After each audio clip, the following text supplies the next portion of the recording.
चाशालो काक्राबन विधानसभानि BJP Wngwi Batainai Jitendra Majumder Kwplai Wngmabai khlaikha kaisa Bijoy Mishil o Shalo Mirza 7 both te Silghati 2 both no khoboi Bijoy Mishil khlaijaka 2023 বিধানসভা চংমারিওয়া কাকরাবন বিধানসভানি BJP Wngwi Batainai Jitendra Majumder Kwplai Wngmabai চাশালো khlaikha kaisa Bijoy Mishil o Shalo Mirza 7 both te Silghati 2 both no khoboi Bijoy Mishil khlaijaka oboni yagulo koktoma thumnai rongni buskango phaye Jitendra Majumder shakha 1978 bishini shimi chongmariwo CPIM no Kwplai Wngwi faimani fiaba taklai bishiwo o amsayo Bharatiya Janata Party ni Wngwi Kwplai Wngwi mangkha hunai पाइथागो काक्राबन आमसाइना खबय तिप्रा हास्तेवते बसकां मुंगत लांनाय हिनो शाखा BJP नि बातायनाय जितेंद्र मजुमदार 1978 সাল থেকে কাকরাবন এবং শালগড়াতে বাম দুর্গ ছিল আর 2023 ইলেকশনে বাম দুর্গ চুরমার করে আপনি ভারতীয় জনতা পার্টির জিতের মধ্যে জয়ী হয়েছেন।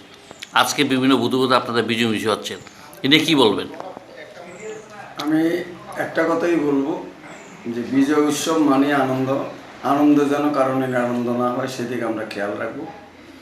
78 থেকে 18 পর্যন্ত একটানা তারা জিতেছেন। স্বভাবতই আমাদের এই কাকরাবন বিধানসভা কেন্দ্রের সমস্ত কার্যকর্তারা গণদেবতারা অত্যন্ত আপ্লুত, খুশি এবং খুশিতে তারা বিজয় উৎসব করছেন। আজকে এক সপ্তাহ ধরেই চলছে, মানে 2 তারিখের পর থেকেই কোনো না কোনো মতো হচ্ছে, আগামী দিন শেষ হবে।